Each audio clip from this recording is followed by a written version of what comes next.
ప్రార్థన చేసుకుని ఉదయకాలపు కుటుంబ ప్రార్థన మనం ప్రారంభించుకుందాం.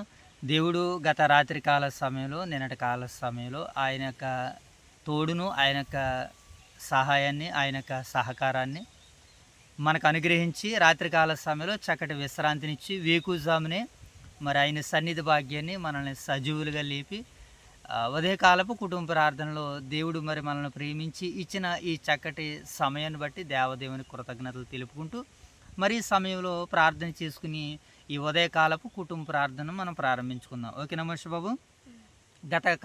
గత సమయాలలో ఉదయకాలపు కుటుంబ ప్రార్థనలో భాగంగా హెబ్రీలకు రాసినటువంటి పత్రిక నుంచి మనం వర్తమానాలు వింటున్నాం కదా, వాక్యాన్ని వింటున్నాం కదా, నేర్చుకుంటున్నాం కదా.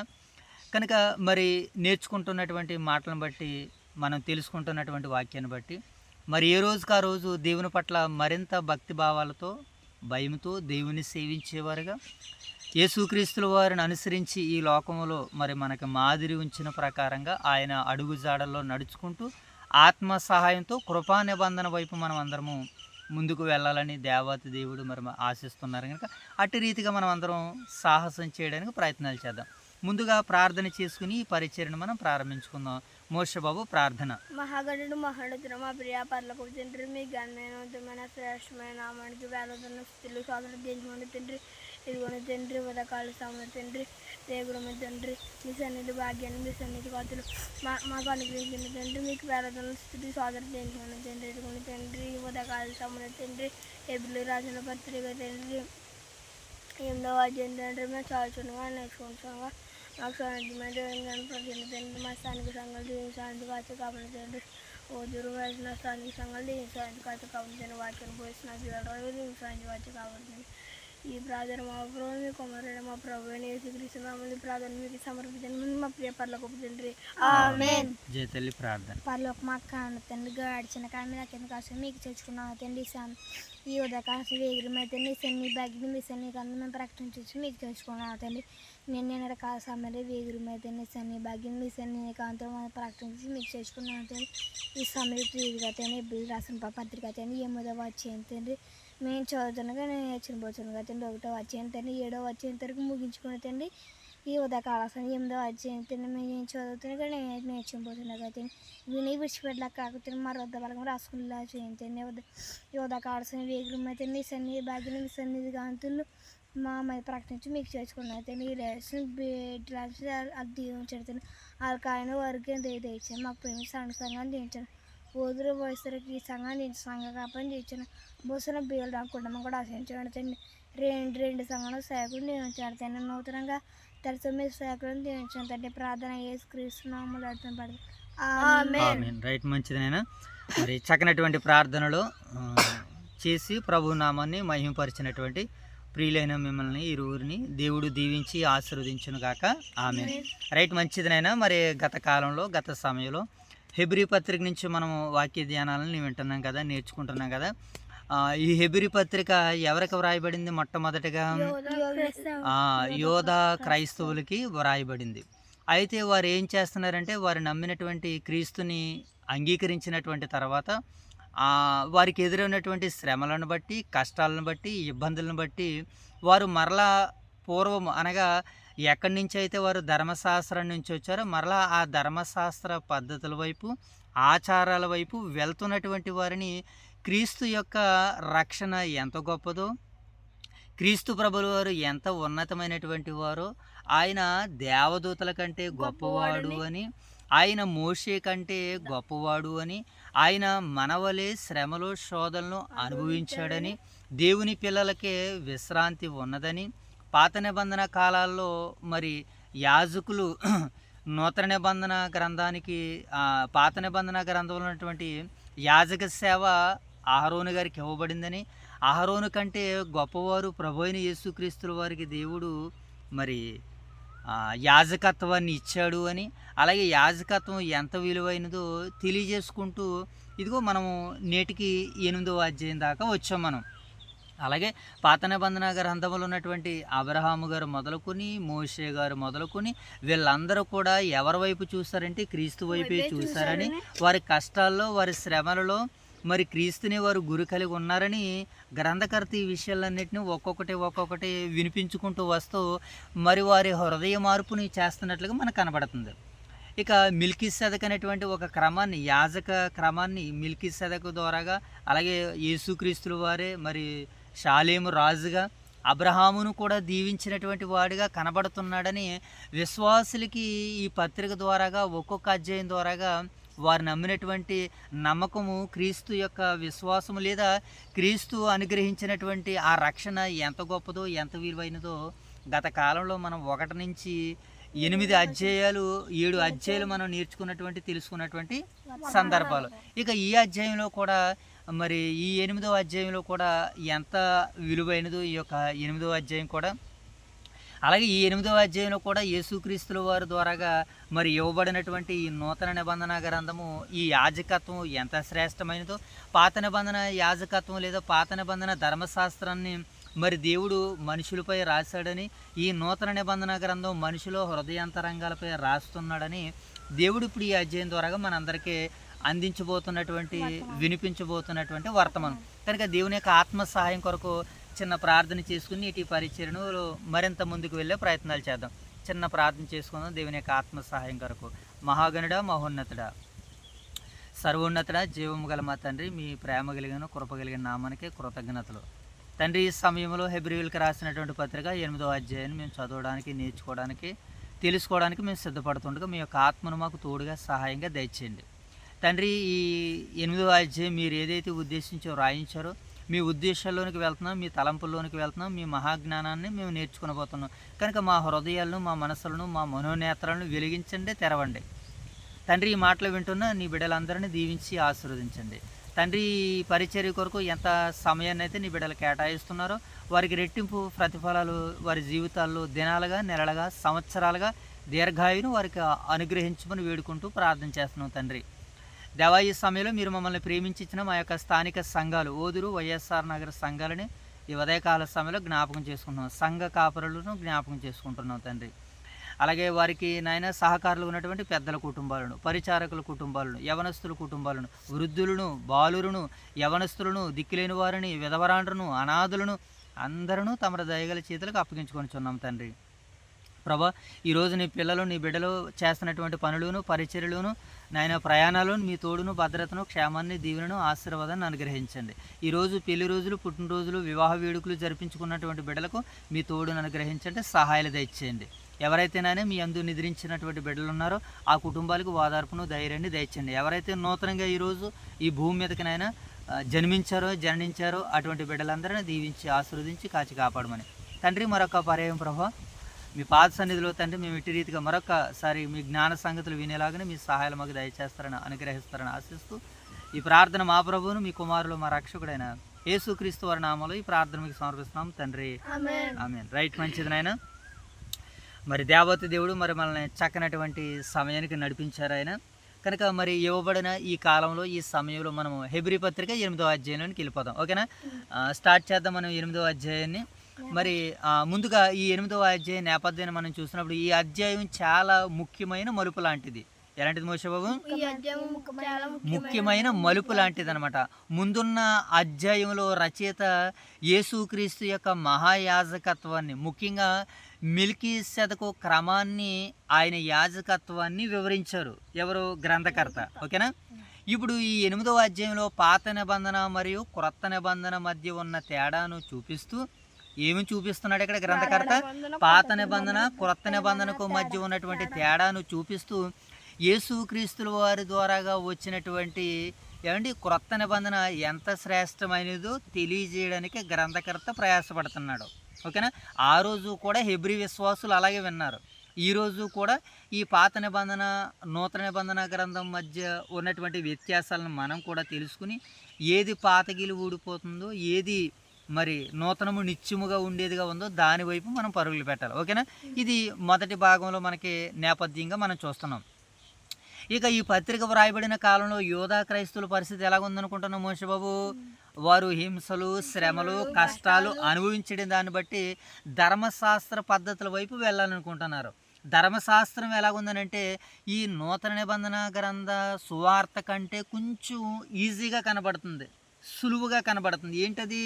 ధర్మశాస్త్రం. ధర్మశాస్త్రము ఒక వ్యక్తి ఎదుటివాడి దొంగిలిస్తే తప్పు, కానీ నూతన నిబంధన గ్రంథంలో ఆశపడితే తప్పు అన్నాడు. ఆ రోజు దొంగిలిస్తే తప్పు, ఈరోజు దొంగతనం అన్నటువంటి ఆశ, దురాశ వస్తేనే మంది తప్పు అంటున్నాడు. కొంచెం బెటర్గా ఇప్పుడు ఏం కనపడుతుంది? పాతదా కొత్తదా? కొత్తదే. ఒక మనిషిని మనము హత్య చేస్తే నేరం పాత నిబంధన గ్రంథంలో, కానీ క్రొత్త నిబంధనలో ఒక మాట మనం అంటేనే ఎదుటివాడిని చంపిన వాడితో సమానం. కనుక ఇది మాకు ఆచరించడానికి, ఈ నియమ నిబంధనల ప్రకారం మేము పాటించడానికి యేసుక్రీస్తుల వారి యొక్క రక్షణ సువార్త చాలా భారంగా ఉంది. మేము ఇది చేయలేము, పాటించలేకపోతాం. కనుక ఇప్పుడు మేము ఎక్కడికి వెళ్ళిపోతాం? పాత నిబంధన ఆచారాల వైపు, పాత నిబంధన గల ధర్మశాస్త్రం వైపు, ఏమండి 10 ఆజ్ఞల వైపు మేము వెళ్తామని కొంతమంది అభిప్రాయం వచ్చేటప్పటికి పౌలు గారు లేదా గ్రంథకర్త ఈ విషయాలన్నింటినీ క్రోడీకరిస్తూ వారిని విశ్వాసంలో మరింత బలంగా నిలబెట్టడానికి ప్రయత్నాలు, సాహసాలు చేస్తున్నాడు. రైట్. ఇది ఈ పత్రిక యొక్క నేపథ్యంలో భాగం. ఈ పత్రిక వ్రాయబడిన కాలంలో యూదా క్రైస్తవులు తిరిగి ధర్మశాస్త్ర పద్ధతుల వైపు వెళ్ళే ప్రమాదంలో ఉన్నారు కనుక అందుకే ఇప్పుడు రచయిత యేసుక్రీస్తు ద్వారాగా వచ్చిన నూతన నిబంధన ఎంత సంపూర్ణమైనదో, పరిపూర్ణమైనదో బలంగా నొక్కి వక్కాలించి తెలియజేస్తున్నాడు గ్రంథకర్త. ఓకేనా? ఇది ఈ అధ్యాయం యొక్క బ్యాక్గ్రౌండ్ అనగా నేపథ్యం. సరే, ఇక వాస్తవాల్లోనికి వెళ్దాం. ఈ అధ్యాయం యొక్క సారాంశాన్ని మనం చూద్దాం. ఈ అధ్యాయంలో ఎన్ని వచనాలు ఉన్నాయని మనం చదువుకున్న మోషే బాబు చూడండి ఒకసారి. ఈ అధ్యాయంలో 13 వచనాల. రైట్. అయితే ఈ 13 వచనాలని ఒక 4 భాగాలుగా మాట్లాడుకునేటువంటి ప్రయత్నాలు చేద్దాం. ఎన్ని భాగాలు మోషే బాబు? 4 భాగాలు. చూద్దాం. ఇప్పుడు మొదటి 2 వచనాలు ఈ 8వ అధ్యాయ సారాంశంలో మొదటి 2 వచనాలు మనకి ఏమని సెలవిస్తున్నాయంటే పరలోకమందున్న మహాయాజకుడు. ఎవరినైనా రచయిత చెప్పే ప్రధాన విషయం ఏంటంటే యేసు భూమి మీద ఉన్న యాజకుల వలె కాదు, కానీ ఆయన పరలోకములో దేవుని సింహాసనపు కుడిపార్శ్వమున కూర్చున్న మహాయాజకుడని తెలియజేస్తున్నాడు. ఆ రోజు పాత నిబంధన గ్రంథంలో యాజకులు ఎవరో భూమి మీద ఉన్నారు ఆ యాజకులు, కానీ ఇప్పుడు మన యాజకుడు ఎక్కడ ఉన్నాడంటే పరలోకంలో ఉన్నారు.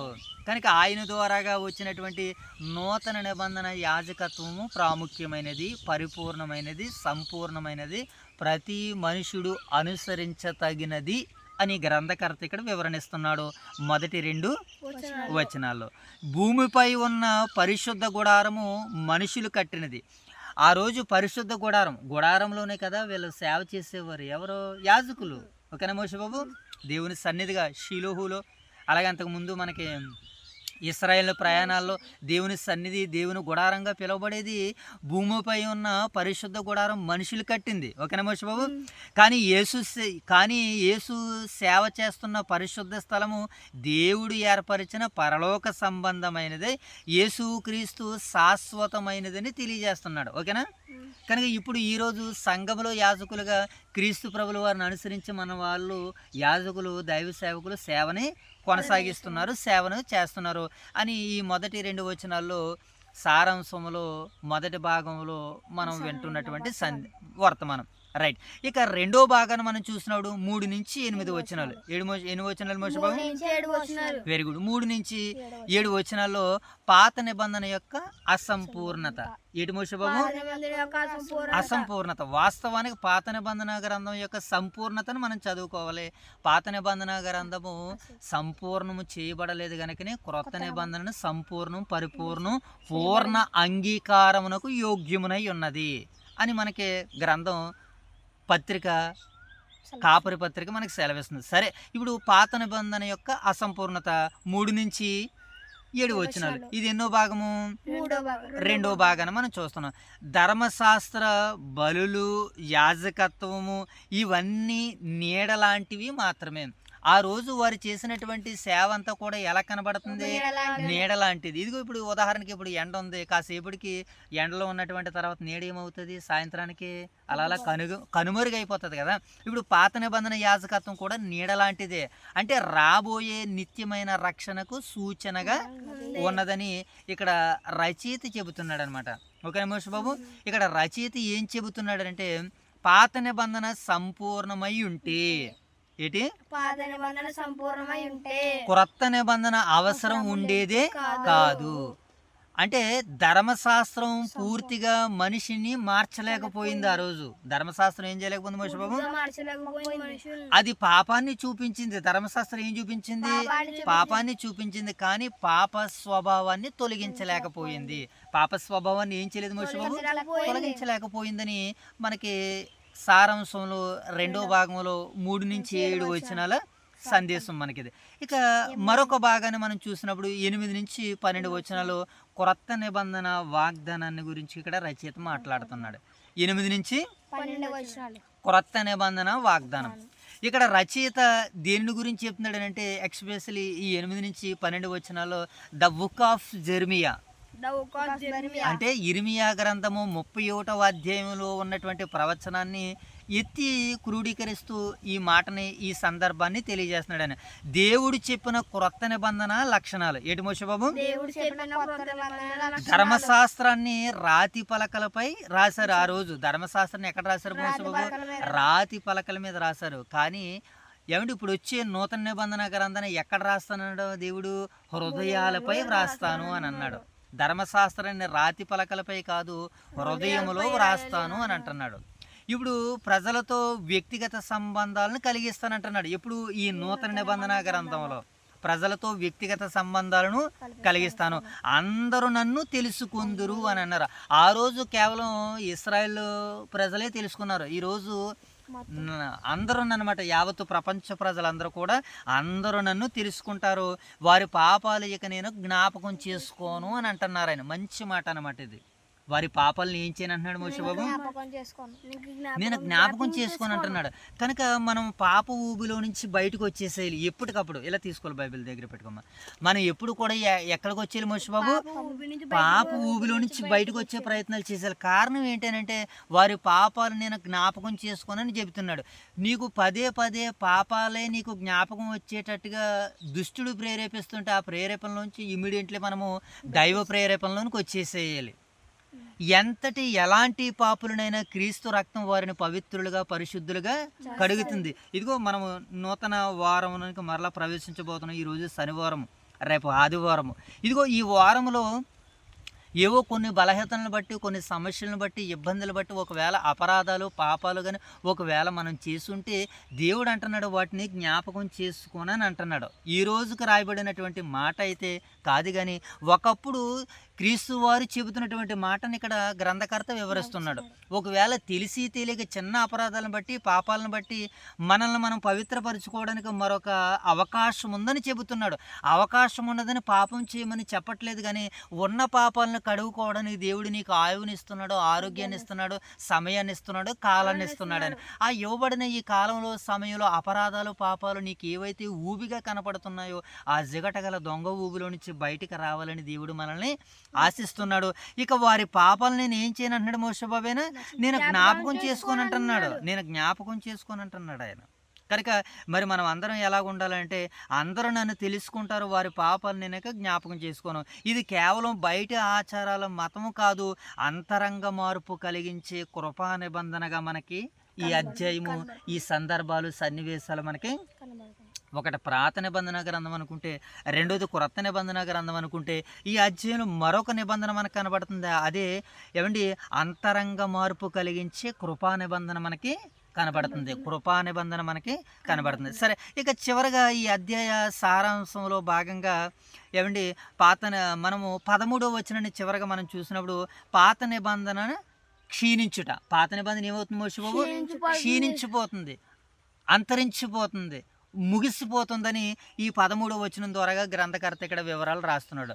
దేవుడు క్రొత్త నిబంధన అన్నదప్పుడు ఏంటి మోషే బాబు? దేవుడు క్రొత్త నిబంధన అన్నప్పుడు పాతది పాతబడిపోయిందని అర్థము. పాతది ఏమవుతుంది ఇప్పుడు? పాతబడిపోతుందని అర్థము. అంటే పాత వ్యవస్థ తన పనిని పూర్తి చేసింది. పాత వ్యవస్థ ఏం చేసింది మోషే బాబు? ఇప్పుడు యేసుక్రీస్తు క్రొత్త యుగం, యేసుక్రీస్తుల వారి యొక్క క్రొత్త యుగము ప్రారంభం అయ్యింది, ప్రారంభం అయిపోయింది. కనుక ఇప్పుడు మనం ఎక్కడ ఉండాలంటే నూతన నిబంధన గ్రంథంలో ఉండాలని ఈ అధ్యాయ సారాంశాన్ని మనం చూసాము, నేపథ్యాన్ని మనం చూసాము. ఇప్పుడు ఈ అధ్యాయం యొక్క సందేశంలోనికి వెళ్దాం, లేదా ఈ అధ్యాయ సందేశాన్ని చూసేద్దాం మొదటగా, తర్వాత వివరాల్లోనికి వెళ్ళే ప్రయత్నాలు చేద్దాం. ఓకేనా మోషే బాబు? రైట్. ఇప్పుడు ఈ 8వ అధ్యాయ సందేశం ఏంటంటే, యేసుక్రీస్తు ద్వారా మనకు శ్రేష్టమైన నిబంధనని ఇచ్చాడు దేవుడు. యేసుక్రీస్తుల ద్వారాగా ఏ నిబంధన ఇచ్చాడు మోషే బాబు? శ్రేష్టమైన నిబంధన. ఇది లోపము లేనిది, ఇది కళంకము లేనిది, ఇది ముడతైనను మచ్చైనను డాగైనను లేనిది, పవిత్రమైనది, యథార్థమైనది. ఏంటది? ఈ న్యూ టెస్టిమెంటు, ఈ క్రొత్త నిబంధన గ్రంథం. ఓకేనా మోషే బాబు? కనుక ఇప్పుడు యేసుక్రీస్తు ద్వారాగా మనకు శ్రేష్టమైన నిబంధనని దేవుడు ఇచ్చాడు. ఈ అధ్యాయం మనకి ఏమి తెలియజేస్తుందంటే, ఈ అధ్యాయం మనకు తెలియజేసేది ఏంటంటే, మతాచారాల కంటే సంబంధము గొప్పది. ఏంటి మోషే బాబు? వీళ్ళు ధర్మశాస్త్ర పద్ధతుల వైపు, ఆచారాల వైపు వెళ్ళడానికి పరుగులు పెడుతున్నారు యోధా క్రైస్తవులు. కనుక వారి పరుగుని కడముట్టించి, వారి పరుగును ఆపి, మతాచారాల కంటే సంబంధము గొప్పది. ఏ సంబంధము? క్రీస్తు రక్తం ద్వారా కడగబడినటువంటి సంబంధము, సహోదర సంబంధము, ప్రేమ సంబంధము మతాచారాల కంటే గొప్పది అని అంటున్నాడు గ్రంథకర్త. రాతి పలకల కంటే మారిన హృదయము గొప్పది. రాతి పలకల మీద చెక్కబడినటువంటి మాటలు ధర్మశాస్త్రం, ఈరోజు హృదయాల మీద వ్రాయబడిన మెత్తని మాటల వంటి హృదయము గొప్పది అంటున్నాడు. రాతి పలకల కంటే మారిన హృదయము గొప్పది. తాత్కాలిక బలుల కంటే, ఏంటి మోషే బాబు? పాత నిబంధన కాలంలో తాత్కాలిక బలులు అర్పించేవారు. తాత్కాలిక బలుల కంటే క్రీస్తు బలి సంపూర్ణమైనది. ఆయన ఒక్కసారే ప్రపంచ ప్రజలందరి కొరకు బలి అయ్యాడు సిలువలో. ఓకేనా మోషే బాబు? బయట పరిశుద్ధత కంటే అంతరంగ పరిశుద్ధత దేవునికి ప్రీతికరమైనది. బయట పరిశుద్ధత కంటే నూతన వస్త్రాలు, తెల్ల వస్త్రాలు, మంచి వస్త్రాలు మనం ధరిస్తాం కదా, ఇది వెలుపల, ఇది బయట అలంకారం. కానీ లోపల అలంకారం, హృదయ అలంకారం, హృదయ పరిశుద్ధతను కూడా దేవుడు కోరుకుంటున్నాడు. బయట పరిశుద్ధత కంటే అంతరంగ పరిశుద్ధత దేవునికి ప్రీతికరమైనది, శ్రేష్టకరమైనదని ఈ అధ్యాయము సందేశ రూపంలో నీతో నాతో మనందరితో మాట్లాడుతుంది. ఇక ఆత్మీయ వివరాల్లోనికి వెళ్దాం. ఈ అధ్యాయంలో టూకీగా ఆత్మీయ వివరాల్లోనికి వెళ్ళే ప్రయత్నాలు చేద్దాం చివరిగా మోషే బాబు. ఓకేనా? దేవుడు బయట మార్పు కన్నా హృదయ మార్పును కోరుతున్నారు. ఆయన ఏ మార్పును కోరుతున్నారు మోషే బాబు? బయట మార్పు కన్నా హృదయ మార్పును దేవుడు కోరుతున్నారు. పాత నిబంధనలో ప్రజలు ధర్మశాస్త్రాన్ని పాటించడానికి ప్రయత్నం చేశారు. పాత నిబంధన కాలంలో ధర్మశాస్త్రాన్ని పాటించడానికి ప్రయత్నాలు చేశారు. కానీ క్రొత్త నిబంధనలో దేవుడు మన హృదయాన్ని మార్చుతున్నారు. ఆయన క్రొత్త నిబంధనలు ఏం మారుస్తున్నారు? ఇది క్రైస్తవ జీవితానికి కేంద్ర బిందువు లాంటిది. ఎలాంటిది మోషే బాబు? ఇది నియమాల ద్వారాగా కాదు, సంబంధాల ద్వారాగా జీవించడం. నియమ నిబంధనలు పాత నిబంధన కాలము, మరి క్రొత్త నిబంధన కాలం ఏంటి? సంబంధము, తల్లి, తండ్రి, బిడ్డ, కొడుకు, రక్త సంబంధం కంటే, ప్రేగు సంబంధం కంటే ఆత్మీయ సంబంధము అని ఈ అధ్యాయంలో వివరాల్లోనికి వెళ్తే మనకి అర్థమయ్యేటువంటి విషయం ప్రియులారా. ఇక రెండో భాగాన్ని చూద్దాము. వివరాల్లో రెండో భాగాన్ని చూద్దాం. యేసుక్రీస్తు మర్ధ్యత్వం సంపూర్ణమైనది. యేసుక్రీస్తుల వారి యొక్క మర్ధ్యత్వం ఏంటి మోషే బాబు? సంపూర్ణమైనది. కానీ ఆ రోజు పాత నిబంధన కాలంలో యాజకుల యొక్క యాజకత్వం ఆ రోజు సంపూర్ణం కాలేదు. వాళ్ళకి మర్ధ్యవర్తిత్వం సంపూర్ణం చేయబడలేదు. యేసుక్రీస్తుల వారి ద్వారాగా మర్ధ్యత్వం అనేటువంటిది సంపూర్ణమైంది. భూమిపై యాజకులు పదే పదే బలులు అర్పించేవారు. భూమిపై ఆ రోజు పాత నిబంధన కాలంలో పదే పదే ఏమర్పించేవారు? కానీ యేసుక్రీస్తు ఒక్కసారి తనను తాను అర్పించి నిత్య విమోచనని కలిగించాడు. అందువల్ల విశ్వాసి భయముతో కాదు, ధైర్యముతో దేవుణ్ణి సమీపించగలడు అని గ్రంథకర్త ఈ విషయాల్ని బలంగా వ్రాస్తున్నారు ఆయన. ఇక ఈ ఆత్మీయ వివరాల్లో మూడో భాగాన్ని మనం చూస్తే, క్షమాపణ దేవుని కృప యొక్క మహిమ. క్షమాపణ ఏంటి మోషే బాబు? దేవుని యొక్క కృప యొక్క మహిమ. ఓకేనా? వారి పాపాలనిక నేను జ్ఞాపకం చేసుకోను అనే వాక్యము ఈ అధ్యాయంలో గొప్ప వాగ్దానాలలో ఒకటట. ఏటి మోషే బాబు? మరొకసారి మాట్లాడుకుందామా? క్షమాపణ దేవుని కృప యొక్క మహిమ. క్షమాపణ ఎంత గొప్పదో, ఎంత విలువైనదో అది కృప యొక్క మహిమ అని అంటున్నాడు. ఇంతగా ఈ కృప యొక్క మహిమ ఏంటంటే వారి పాపాలను ఇక నేను ఎన్నటికీ జ్ఞాపకం చేసుకోను అనే వాక్యము ఈ అధ్యాయాల్లో గొప్ప వాగ్దానాలలో ఒక వాగ్దానంగా మనకి కనబడుతుంది. అంటే వారి పాపాలను ఏం చేయడట, జ్ఞాపకం చేసుకోవడం. కానీ పదే పదే మన అపవిత్రతను, మన పాపాన్ని, మన శరీర కార్యాలని మనకు గుర్తు తెచ్చేది ఎవరంటే ఇదిగో దుష్టుడు, అపవాది. ఏమండి, మనల్ని కీడులోనికి నాశనంలోనికి నడిపించేవాడు వాడు. నువ్వు పాపివి, నువ్వు అపరాధివి, నువ్వు పాపం చేసావు, నువ్వు క్షమించబడవు, నువ్వు అనీతిపరుడువు, నువ్వు దుర్నీతిపరుడు, వాడు మనల్ని దుష్ట ప్రేరేపణలతో ప్రేరేపిస్తూ ఉంటుంటాడు. ఆయన అంటున్నాడు, నేను వారి పాపాల విషయమై దయ కలిగి ఉన్నాను, నేను జ్ఞాపకం చేసుకొని అంటున్నారు ఆయన. కనుక మనం ఎలాగ ఉండాలంటే ఏ రోజుకి ఆ రోజు మనము పవిత్రులుగా ఉండడానికి, పరిశుద్ధులుగా ఉండడానికి క్రైస్తవులుగా మనం ఎప్పుడు కూడా పోటీ పడుతూ ఉంటుండాలి. సరే, వారి పాపాలు ఇక నేను ఎన్నటికీ జ్ఞాపకం చేసుకుని అనే వాక్యం ఈ అధ్యాయంలో గొప్ప వాగ్దానాలలో ఒకటిగా కనబడుతుంది. దేవుడు క్షమించిన పాపాన్ని మళ్ళీ మన మీద మోపడం లేదు. దేవుడు ఒక్కసారి మన పాపాలను క్షమించేది కనుక మనపై మరలా పాప భారాన్ని అయినా మోపడం లేదు. క్రీస్తులో నిజమైన విమోచన ఉందని ఈ అధ్యాయం మనకి వివరాల రూపంలో, సందేశాల రూపంలో, సారాంశాల రూపంలో, నేపథ్యాల రూపంలో మనందరితో మాట్లాడుతుంది. కనుక ఈ అధ్యాయంలో రాబడినటువంటి లేఖన భాగాలను మనం చదివేసుకుని నేటి దినపు వర్తమానాన్ని ముగించుకునే ప్రయత్నాలు చేద్దాం. ఓకేనా మోష బాబు? చదువుదామా? 8వ అధ్యాయము మొదటి వచనం. మేము వివరించుచున్న సంగతులలోని సారాంశం ఏదనగా, మనకి అట్టి ప్రధాన యాజకుడు ఒకడున్నాడు. ఆయన పరిశుద్ధాలయమును కనగా మనుష్యుడు కాక ప్రభువే స్థాపించిన నిజమైన గుడారమునకు పరిచారకుడై ఉండి పరలోకమందు మహామహుని సింహాసనమున కుడిపార్శ్వమున ఆసీనుడాయెను. ప్రతి ప్రధాన యాజకుడు అర్పణలను, బలులను అర్పించుటకు నియమింపబడును. అందుచేత అర్పించుటకు ఈయన ఏమైనా ఉండటం ఆవశ్యకము. ధర్మశాస్త్ర ప్రకారము అర్పణలు అర్పించుచున్నారు గనక ఈయన భూమి మీద ఉన్న ఎడల యాజకుడై ఉండడు. మోషే గుడారం అమర్చబోయినప్పుడు కొండ మీద నీకు చూపబడిన మాదిరి చొప్పున సమస్తమును చేయుటకు జాగ్రత్త పడమని దేవుని చేత హెచ్చరించబడిన ప్రకారము ఈ యాజకులు పరలోక సంబంధము వస్తువుల ఛాయ రూపకమైన గుడారమునందు సేవ చేయుదురు. ఈయన అయితే ఇప్పుడు మరీ ఎక్కువైన వాగ్దానమును బట్టి నియమింపబడింది. ఎవరైనా యేసుక్రీస్తుల వారు ఎలా నియమింపబడ్డారో, పాత నిబంధన గ్రంథంలో యాజకులు ఎలా నియమింపబడ్డారో, పాత నిబంధన గ్రంథాన్ని మరి మోషే గారి ద్వారాగా సన్నిధి గుడారాన్ని దేవుడు ఏ రీతిగా కట్టమన్నాడో, పాత నిబంధన గ్రంథంలో మోషే గారి ద్వారా యాజకుల్ని ఎలా నియమించాడో, ఇప్పుడు నూతన నిబంధన గ్రంథం ద్వారాగా యేసుక్రీస్తు ద్వారాగా యాజకుల్ని ఎలా నియమిస్తున్నాడో, యాజకుల్ని ఎలా నియమించాడో, నియమించబడిన యాజకుడు ఎలా ఎక్కడ దేవుని దగ్గర ఉన్నాడో, ఈ విషయాలన్నింటినీ గ్రంథకర్త వివరిస్తున్నాడు అనమాట. చదువుదాం. నియమింపబడిన మరి ఎక్కువైన నిబంధన మధ్యవర్తివై ఉన్నాడు గనుక మరీ శ్రేష్టమైన సేవకత్వం పొంది ఉన్నాడు. యేసుక్రీస్తుల వారి శ్రేష్టమైన యాజకత్వాన్ని ఏం చేశాడట? ఆయన పొంది ఉన్నాడు.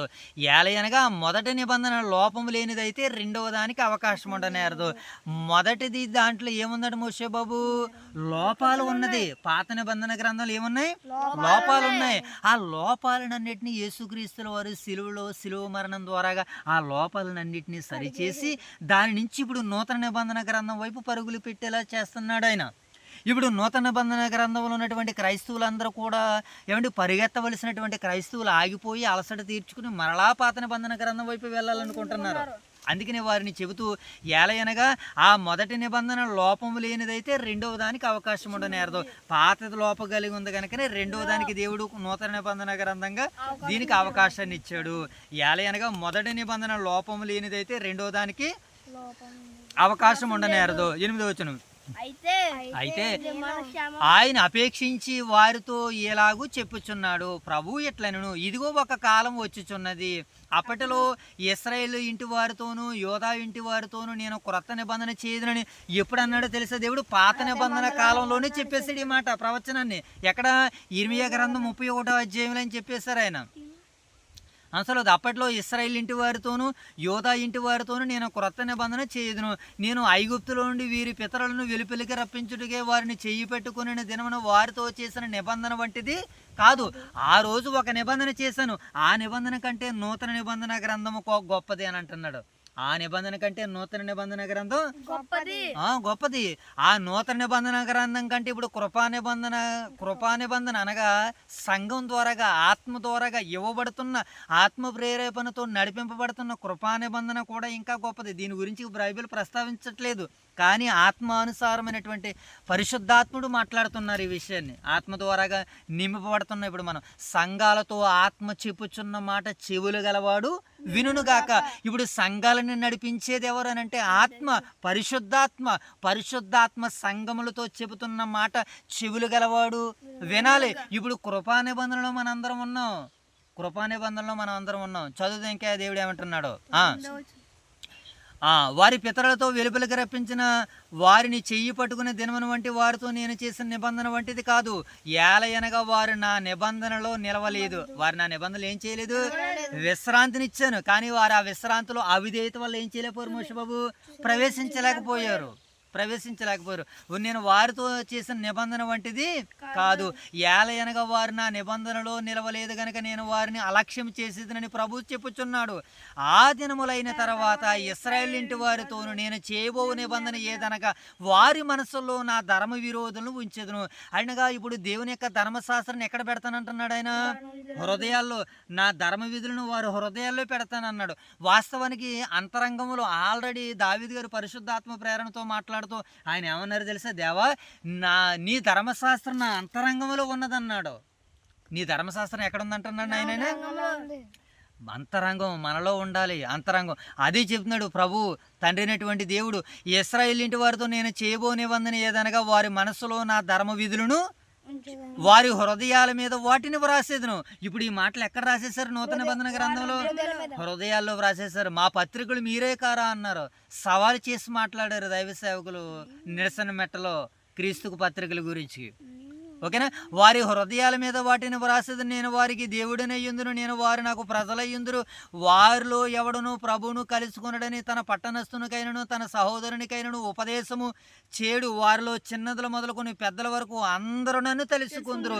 ఈరోజు ఓదూరు వైఎస్ఆర్ నగర క్రీస్తు సంఘాలు అందరూ కూడా ఎవరిని తెలుసుకుంటున్నాయి, నిజమైన లోకరక్షకుని తెలుసుకునేలా సేవ చేస్తున్నారు ఈరోజు ఓదూరు వైఎస్ఆర్ నగర క్రీస్తు సంఘాలు. వారిలో చిన్నలు మొదలుకొని పెద్దల వరకు అందరూ నన్ను తెలుసుకుందరు. నేను వారి దోషముల విషయమై దయగలిగి అంటున్నాడు. చూడండి, వారి దోషాల విషయం ఎలాగున్నాడట. నిజంగా ధర్మశాస్త్రాన్ని బట్టి చూస్తే మనల్ని అందరినీ పీక మీద కాలేసి కత్తితో పర్రామని మనల్ని కోసేలి దేవుడు అన్నా. దేవుడు అలా చేయలేదు. వారి దోషాల విషయమై నేను దయగలిగి ఉన్నానన్నాడు. ఈరోజు ఆయన దయగలిగి ఉన్నాడు కనుకనే ఎవడిష్టానుసారమైనటువంటి దోషాలు వారు చేసుకుంటూ క్రీస్తు శరీరాన్ని చీల్చుతున్నారు, మరలా బాహాటంగా ఆయనని సిలివేస్తున్నారు. ఒకవేళ వారిలో మనమే ఉన్నామేమో మనల్ని మనం మొట్టమొదటిగా సెల్ఫ్ ఎగ్జామినేషన్ చేసుకుందాం. ఓకేనా, కనుక మన పాపాల విషయమే అంటున్నాడు. ఆ రోజు వ్రాయబడినటువంటి మాట నేటికి హృదయాలపై వ్రాయబడినటువంటి మాటని ఒక్కసారి మనం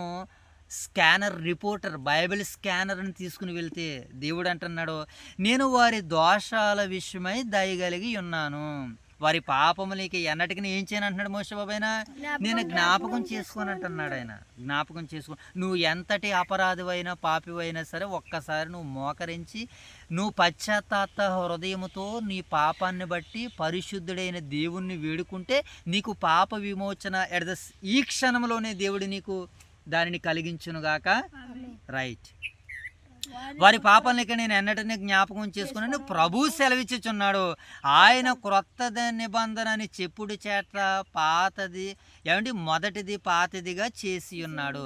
ఏది పాతగిలి ఉడిగిపోవును అది అదృశ్యమగుటకు ఎలా ఉందట, సిద్ధముగా ఉన్నది. కనుక అదృశ్యమైపోయేటువంటి యాజకులు ఆ రోజు పాత నిబంధన యాజకులు, మరి ఈరోజు అదృశ్యము కాదు అనంతమైన లోకానికి వెళ్ళేటువంటి మరి నిత్యమైన యాజకుడు మన షాలేము రాజు, మహోన్నతుడు, మిల్కీసెదకుగా వచ్చినటువంటి ప్రభు అయిన యేసుక్రీస్తు వారే మహాయాజకుడిగా ఉన్నాడు. కనుక మరి ఎంతవరకు విన్న వాక్యాన్ని దేవుడు మన వినికిడిలో ఫలింపజేయను గాక. ఆమేన్. తలలు వంచండి, ప్రార్థన చేసుకుందాం. దేవుని యొక్క సహాయాన్ని దేవుడు ఈ పరిచర్య పట్ల, మన స్థానిక సంఘాల పట్ల, పరిశుద్ధులందరి పట్ల దేవుడు తన ప్రేమను, తన కృపను మెండుగా అనుగ్రహించాలని వేడుకుందాం. మనము రాత్రికాల సమయంలో దైవ సేవకులు మాట్లాడారు, చాలా విస్తృతంగా విస్తరించి మాట్లాడారు. చక్కనటువంటి సందేశాలను వారు వినిపిస్తున్నారు. మనం సంఘంలో ఎలా నిలబడాలో, ఎలా నిలబడితే దేవుడు ఆనందిస్తానంటున్నాడో, క్రైస్తవుడు మరి మెలకు కలిగి ఉన్నాడా లేకపోతే నిద్రపోతున్నాడా, మెలకు కలిగి ఉంటున్నాడని చెప్పడానికి క్రైస్తవుడికి ఎలాంటి సిమ్టమ్స్ ఉంటాయో ఆయన తెలియజేశారు. మొదటిగా మనం మెలకుగా ఉండాలనుకున్నవారు మొట్టమొదట వారు ప్రార్థనా పరులుగా ఉంటారని తెలియజేశారు ఆయన. మన ప్రతిదినము ప్రార్థనతో ప్రారంభించాలి, మరలా మన దినాన్ని ప్రార్థనతో ముగించాలని రాత్రికాల సమయంలో విస్తరించి మాట్లాడారు సేవకులు. మరి దానిని బట్టి మరి మనం ప్రార్థనలో జ్ఞాపకం చేసుకుందాం. దేవుడు మరి మనల్ని మన సంఘ కుటుంబీకులని, సంఘాలని దేవుడు ఆశీర్వదించేలాగా, రాగడి దినాల్లో పరిచర్య చేసేలాగా ప్రార్థన చేద్దాం. మహాగణుడా, మహోన్నతుడా, సర్వోన్నతుడా, జీవము గల మా తండ్రి, మీకు స్తోత్రాలు. ఈ ఉదయకాల సమయంలో కుటుంబ ప్రార్థనలో మీ సన్నిధి కాంతులను, సన్నిధి భాగ్యాన్ని, హెబ్రీలకు రాసినటువంటి పత్రిక ద్వారాగా చక్కనటువంటి విషయాలను మీరు మాకు అనుగ్రహిస్తూ, అందిస్తూ, వర్తమానాలు నేర్పిస్తూ మీలో మమ్మల్ని ముందుకు నడిపిస్తున్నందుకు స్తోత్రాలు తండ్రి. దేవా, ఈ సమయంలో విన్న ఈ పరిచర్య నాయన నేటి మా వినికుడిలో 30 60 100 ఫలింపజేయండి. ఎవరైతే నాయన ఈ పరిచర్య కొరకు తమ అమూల్యమైన విలువైన సమయాన్ని కేటాయిస్తున్నారో ప్రభు, దానికి రెట్టింపు ప్రతిఫలాలుగా దినాలను వారి జీవితాల్లో, నాయన నెలలను వారి జీవితాల్లో, సంవత్సరాలను వారి యొక్క జీవిత కాలాల్లో నాయన దీర్ఘాయువుగా వారికి అనుగ్రహించండి. వారిని, వారి కుటుంబాలను అభివృద్ధిపరచండి, ఆశీర్వదించండి. మీ సేవ కొరకు, మీ పరిచర్య కొరకు వారికి ఏదైతే అడ్డుగా, ఆటంకంగా, సమస్యగా, అవరోధంగా ఉందో వాటన్నిటి నుంచి ఈ క్షణమంది, ఈ దినమందే వాటిని నాయన దూరపరిచి తండ్రి, నీ బిడ్డలు మిమ్మల్ని స్వేచ్ఛతో స్వతంత్రులుగా సేవ చేసుకుని, ఆరాధన చేసుకునే భాగ్యాన్ని మా ప్రియులైన పరిశుద్ధులకు మీరు దయచేస్తారని అడుగుతూ, ఆశిస్తూ ప్రార్థిస్తున్నాం తండ్రి. మీకు కృతజ్ఞతలు ప్రభువా. ఈ సమయంలో మీరు మమ్మల్ని ప్రేమించి ఇచ్చిన మా ప్రియమైన క్రీస్తు సంఘాలను బట్టి నాయన కృతజ్ఞతలు తండ్రి. నాయన ఓదూరు వైఎస్ఆర్ నగర్లో ఉన్నటువంటి సంఘాన్ని, సంఘ బిడ్డలను, పెద్దల కుటుంబాలను, పరిచారకుల కుటుంబాలను, యవనస్తుల కుటుంబాలను, నూతనంగా తర్ఫీదవుతున్నటువంటి యువ సేవకుల కుటుంబాలను, బిడ్డలను నాయన దీవించి ఆశీర్వదించండి.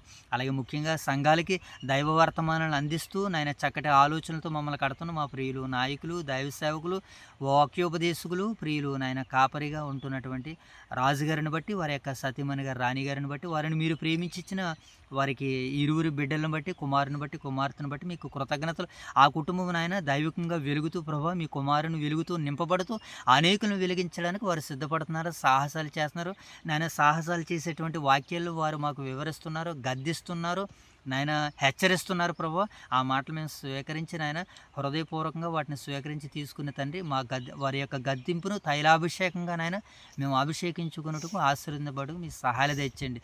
నాయన కడుతున్న సేవకుల కుటుంబాన్ని మీరు దీవించి ఆశీర్వదించి కాచి కాపాడమని వేడుకుంటూ తండ్రి, ఈ దినములకు కావలసిన నడిపింపును, ఆత్మశక్తిని బిడ్డలకు అనుగ్రహించండి తండ్రి. ఈ దినములో నీ పిల్లలు, నీ బిడ్డలు చేస్తున్నటువంటి పనుల్లోనూ, ప్రయాణాల్లోనూ నాయన మీ భద్రతను, మీ యొక్క క్షేమాన్ని, దీవెనను, ఆశీర్వాదను వారికి అనుగ్రహించమని వేడుకుంటూ తండ్రి, ఎంతవరకు మీ సహాయ సహకారాన్ని బిడ్డలపై అనుగ్రహించారని ఆశిస్తూ ప్రార్థిస్తూ తండ్రి, మరి ఇంకా ఈ దినం ముగింపులోనికి నాయన మా ముందు కళ్ళ ముందు ఎంతో సమయం తండ్రి. ఈ సమయం అంతట్లో మీరే నాయన మమ్మల్ని చక్కగా మీరు నడిపిస్తారని, మీ మహిమ కొరకు వాడుకుంటారని ఆశిస్తూ సంఘాన్ని వదిలి ఇతర ప్రాంతాల్లో, దూర ప్రాంతాల్లో, దూర నాయన సుదూర ప్రాంతాల్లో, ఇతర రాష్ట్రాల్లో, ఇతర దేశాల్లో, నాయన చుట్టుపక్కల ప్రాంతాల్లో ఉన్నటువంటి బిడ్డలందరినీ మరొకసారి తమరి దయగల చేతులకు అప్పగించుకొనుచు తండ్రి, మరొక పర్యాయం ప్రభావ మీ పాద సన్నిధిలో కలిసి కూడుకుని తండ్రి, మేము ఇట్టి రీతిగా మిమ్మల్ని స్తుతించి మహింపరిచే పర్యంతం వరకు మీ యొక్క దయగలిగిన, కృపగలిగిన హస్తాలతో మమ్మల్ని నింపుతారని, నడిపిస్తారని ఆశిస్తూ మా రక్షకుడైన యేసుక్రీస్తు వారి నామం పేరటి ఈ ప్రార్థన మీకు సమర్పిస్తున్నాం కన్న తండ్రి. ఆమేన్. అందరికీ వందనాలైనా. May God bless you all. Love you all. Thank you.